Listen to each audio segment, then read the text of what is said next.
E agora, nesta noite, quero que você se volte para a passagem que Ralph Bell leu para nós há pouco.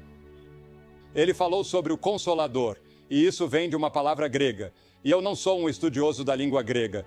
Por favor, não me entenda mal. Não estou tentando mostrar o quanto sei ou o quão pouco sei, mas significa defensor, alguém que ajuda. Essa palavra Consolador é o que o Senhor Jesus Cristo prometeu pouco antes de morrer na cruz, ressuscitar e ascender ao céu. Que ele enviaria um Consolador, alguém para ajudar você. O apóstolo Paulo escreveu e disse: "Não quero que vocês sejam ignorantes a respeito das questões relativas ao Espírito." Todos nós sabemos que, nos últimos anos, tivemos um movimento chamado movimento carismático. Isso não se limitou apenas a determinadas denominações.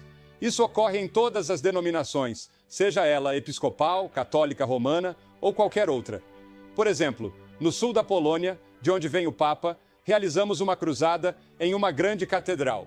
E houve um grande movimento carismático no sul da Polônia e do outro lado da fronteira com a Alemanha. E sentimos que Deus estava trabalhando naquelas pessoas de uma nova maneira. Agora, algumas pessoas interpretam isso de uma forma e outras de outra. E algumas pessoas querem dizer que estamos tendo uma renovação ou um avivamento em nossas igrejas ou entre nosso povo e chamam isso de carismático. E outros podem ter certos dons que eles chamam de evidências do movimento carismático. E assim por diante. Não vou tentar abordar todas essas diferenças hoje, porque eu ficaria aqui a noite toda e ficaria aqui a semana toda e o mês todo e por um ano, porque há algumas diferenças de interpretação. Mas acho que você sabe o que estou tentando dizer. Mas é impossível entender a Bíblia, a vida cristã ou a estrutura da igreja sem entender algo sobre a pessoa e a obra do Espírito Santo. Timothy Leary, o ex-professor de Harvard, esteve em um programa da rede há poucos dias e disse que acreditava no uso de drogas como um caminho para se sintonizar com Deus e se ligar a Deus. Bem, o caminho é o Espírito Santo, não as drogas. As Escrituras ensinam que ele é uma pessoa. Ele não é um agente ou uma influência. Ele é Deus. E nunca devemos nos referir ao Espírito Santo como ele. Agora, há alguns erros de tradução na versão autorizada, porque, na época em que foi traduzida, há várias centenas de anos, eles se referiam a certas coisas sobre o Espírito Santo como ele, porque era uma nuta. Mas ele não é algo, ele é alguém.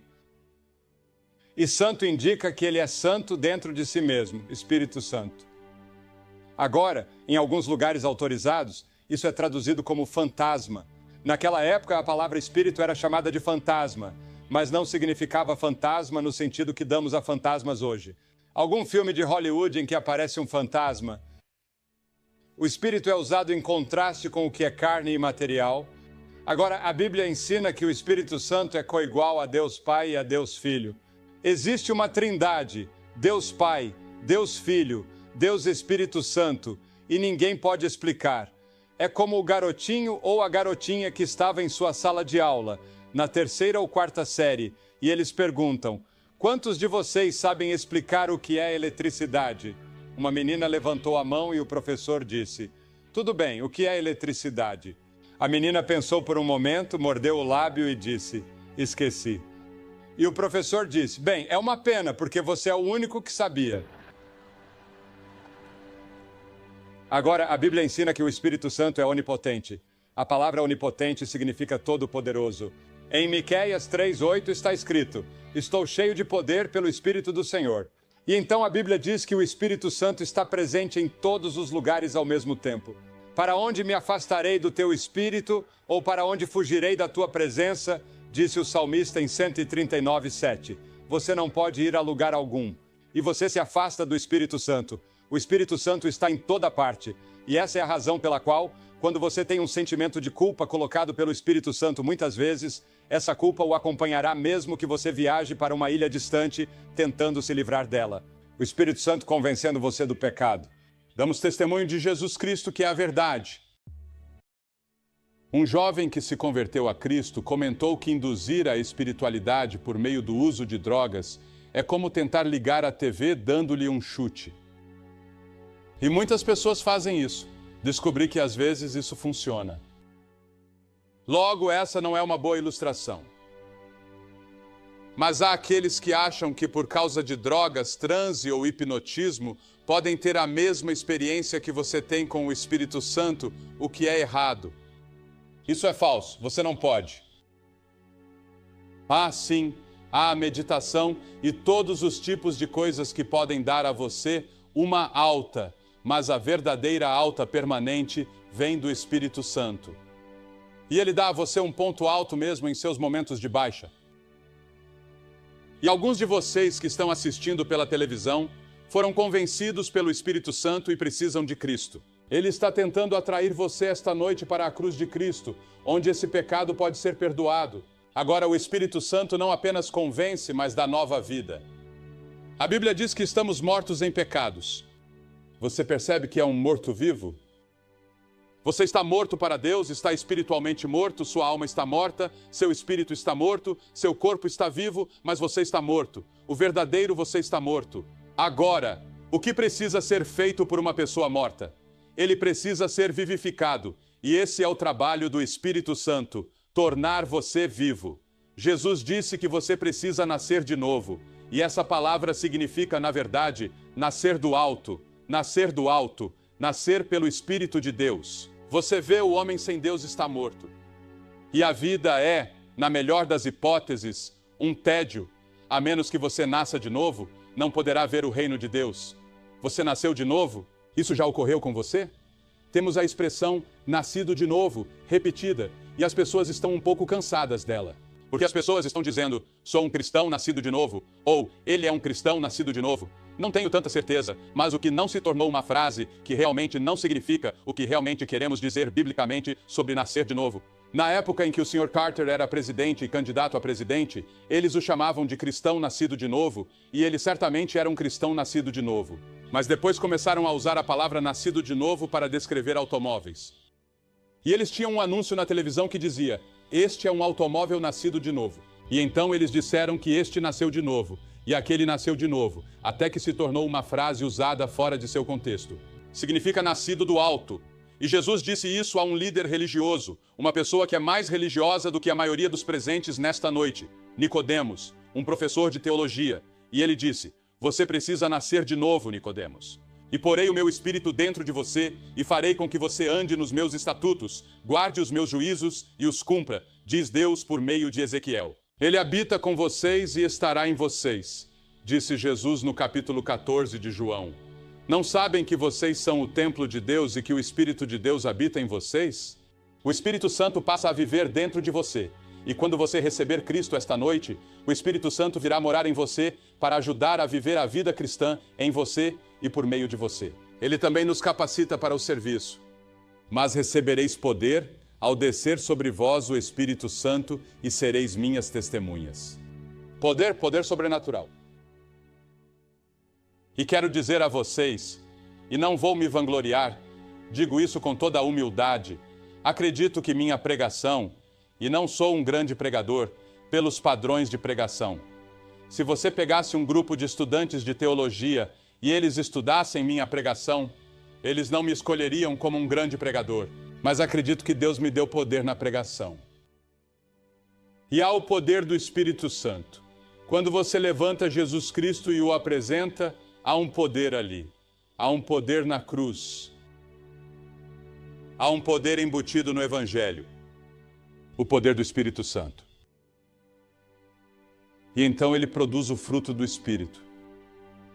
Quando você recebe Jesus Cristo, quer ser uma pessoa de amor, alegria, paz, longanimidade, gentileza, bondade, fé, mansidão, temperança e autocontrole. A fé, a mansidão, a temperança e o autocontrole são produzidos pelo Espírito Santo.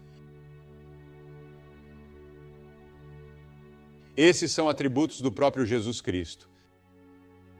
Amor, alegria, longanimidade, brandura, bondade, fé, mansidão e autocontrole, ele tinha tudo isso. Você pode ter tudo, mas isso tem de ser feito pelo Espírito Santo por meio de você. Você não pode viver a vida cristã por si mesmo. Você será um fracasso total. Tem que ser o Espírito Santo vivendo isso por meio de você e produzindo isso em você, e ele fará isso. Veja, se você pegar Romanos, o 7º capítulo, é um capítulo de derrota. Mas então você pega o próximo capítulo, Romanos 8, e verá que o Espírito Santo é mencionado 8 vezes, e é um capítulo de vitória. Você pode ter vitória no Espírito Santo. Dizem que devemos andar no Espírito. A Bíblia também ensina que o Espírito Santo abre e fecha portas. E descobri que isso é verdade em nosso ministério, que ele abre algumas portas e fecha outras. E uma das maiores tarefas que temos é decidir para onde ir, para qual cidade ir em seguida, porque recebemos convites de várias partes do mundo. E para onde devemos ir em seguida? Onde devemos colocar nossa ênfase?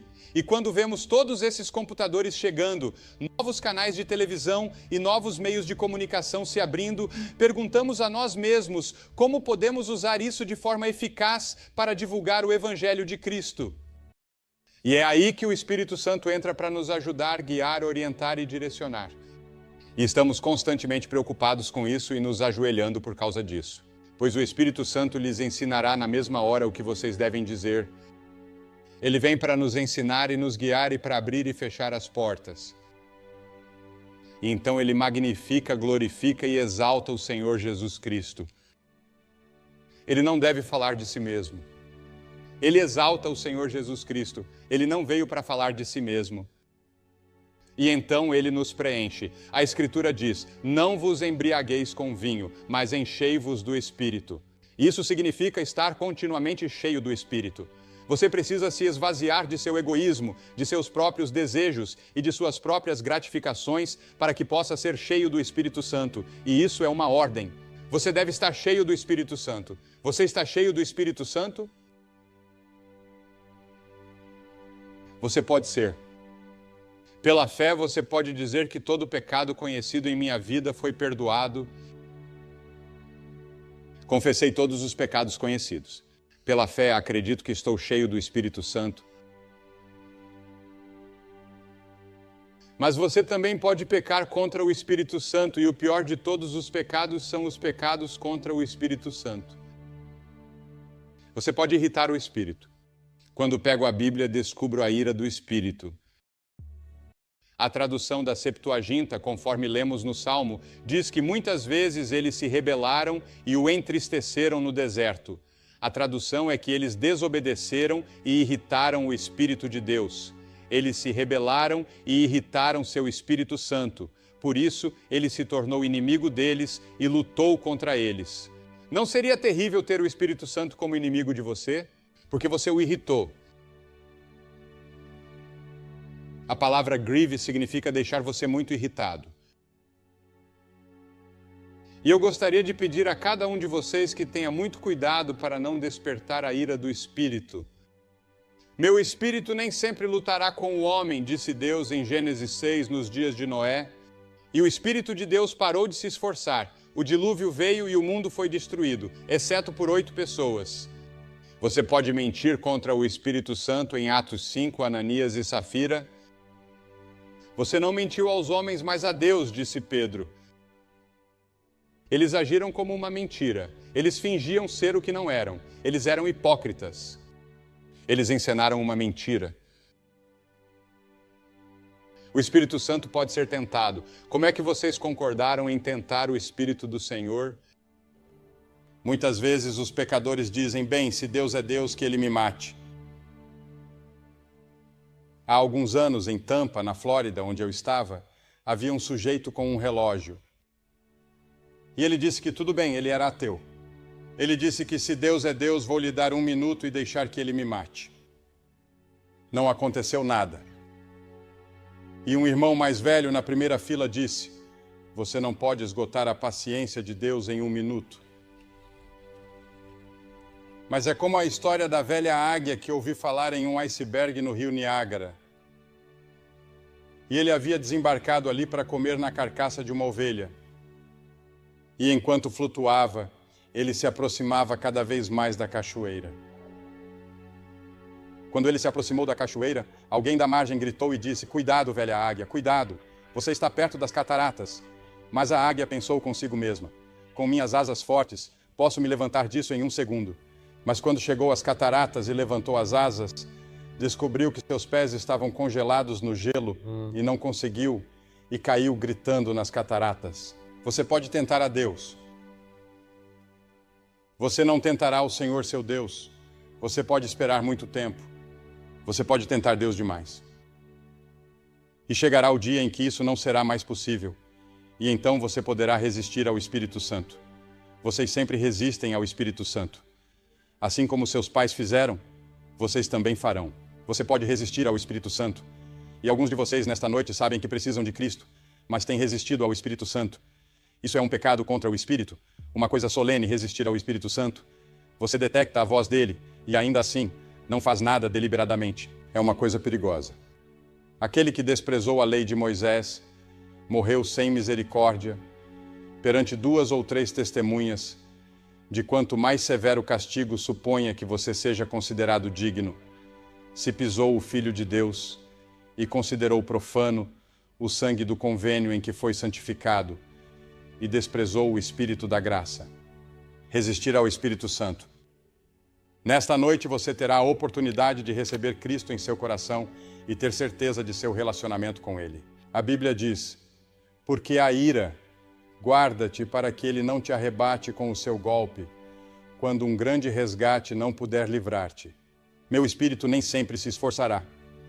Chega um momento em que você ultrapassa um certo ponto e seu coração fica tão duro que mesmo que o Espírito Santo fale com você, você não consegue mais ouvir. Essa é a razão pela qual a Bíblia diz, venha a Cristo na sua juventude antes que os dias maus cheguem. Quando seu coração estiver sensível, venha a Cristo. Sempre que você ouvir a voz do Espírito de Deus dizendo para vir, é melhor vir agora e naquele momento. Talvez você nunca mais tenha esse momento novamente. O que endurece o seu coração, sendo muitas vezes repreendido, de repente será cortado, e isso sem remédio. Um amigo nosso estava dirigindo hoje de manhã e subiu uma colina, indo bem devagar, com a esposa e a filha. Um homem não estava familiarizado com aquele território específico, subiu a colina e bateu na lateral do carro deles. E quando ela chegou ao hospital, já estava morta, sem sonhar que essa manhã, quando eles se levantaram, uma pequena família feliz, ela teria morrido antes do meio-dia. A rapidez com que tudo acontece. Venha quando puder. Venha a Cristo quando você tiver uma chance. Você terá isso hoje à noite. Aquele que, sendo muitas vezes repreendido, de repente será destruído, e isso sem remédio. Não se vanglorie do amanhã, pois você não sabe o que o dia pode trazer. Não sabemos se estaremos vivos amanhã. Você não sabe que se estiver vivo, terá outra chance como essa. Venha enquanto puder. Vai votar hoje à noite. Cada um de vocês vai votar. Hoje é dia de eleição. Você vai votar em Jesus Cristo ou vai votar no diabo? Jesus com você, o Espírito Santo em você.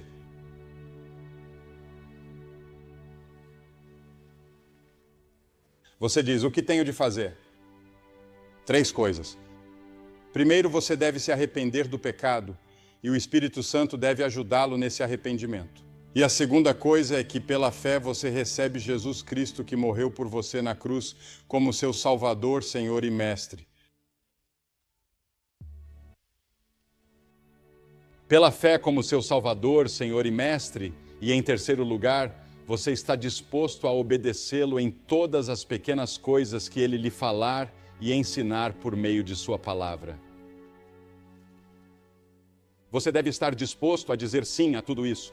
Você deve estar disposto a entregar sua vida a Ele, e Ele se tornará o mestre. Ele se torna o piloto do seu barco, ou o capitão da sua companhia aérea, do seu avião. Você é como um avião voando pelo céu, e de repente a bomba virá, a destruição virá, a menos que você deixe Jesus entrar na cabine e se tornar o piloto. Ele conhece todos os instrumentos. Ele já passou por essa rota antes. Ele conhece todos os perigos. Você entrega sua vida a Ele. Ele o ajudará em seu casamento, como você ouviu Johnny e Ken dizerem há pouco de forma tão bela. Entregue sua vida a Ele como Mestre, Senhor e Salvador. Se tiver dúvidas sobre sua relação com Deus hoje, confirme. Ou você pode ser como aquele padre. Você pode estar na igreja, mas não tem certeza de seu relacionamento com Deus. Faça isso hoje à noite. Vou pedir a centenas de vocês que façam o que vimos centenas de pessoas fazerem todas as noites aqui em Sacramento. Vou pedir que você se levante de seu assento agora mesmo, venha e fique em frente a esta plataforma simbolicamente e diga: eu quero recebê-lo. Quero saber que meus pecados estão perdoados, que tenho vida eterna, que estou pronto para encontrar Deus.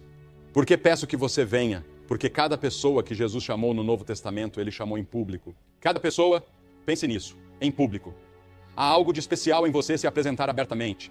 Por exemplo, quando me casei, casei-me na frente de testemunhas. Você vem a Cristo na frente de testemunhas. Se você tem alguma dúvida em seu coração sobre seu relacionamento, venha e resolva-a esta noite.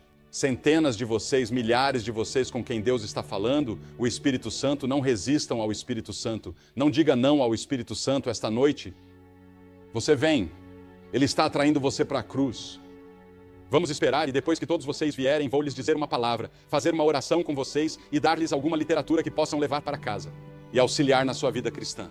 É muito importante que você faça isso e é importante que você venha. E depois de chegar, você pode voltar e se juntar aos seus amigos e eles esperarão. Se você veio em um ônibus ou com um grupo, eles esperarão. Mas venha e faça isso e resolva isso hoje à noite. Não espere nem mais um minuto. Talvez não haja mais tempo para você. Pode estar se esgotando.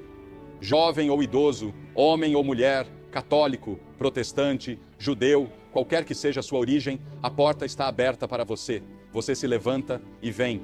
Vamos esperar por você agora de todos os lugares, daqui e dali. E vou pedir que as pessoas não deixem o culto nesse momento sagrado.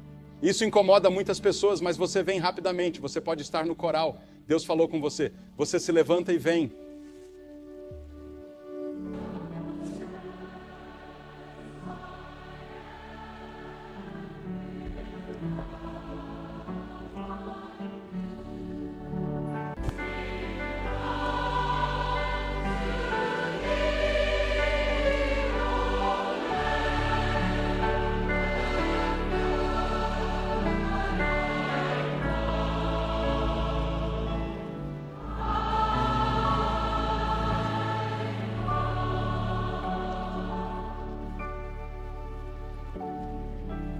Vocês que têm assistido pela televisão podem ver que aqui em Sacramento, Califórnia, centenas de pessoas têm vindo para assumir seu compromisso com Cristo esta noite.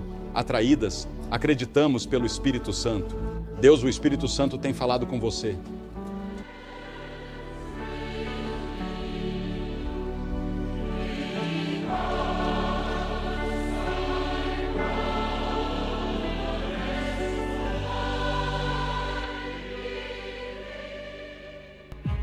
Jesus Cristo prometeu que voltaria à terra e, senhoras e senhores, Jesus Cristo cumprirá essa promessa. Você está pronto? A esperança da vinda de Cristo deve nos fazer caminhar como discípulos do Senhor Jesus Cristo. Devemos ser sal e luz no mundo e devemos trabalhar como se Cristo não viesse por 1000 anos, mas devemos viver como se Ele viesse esta noite.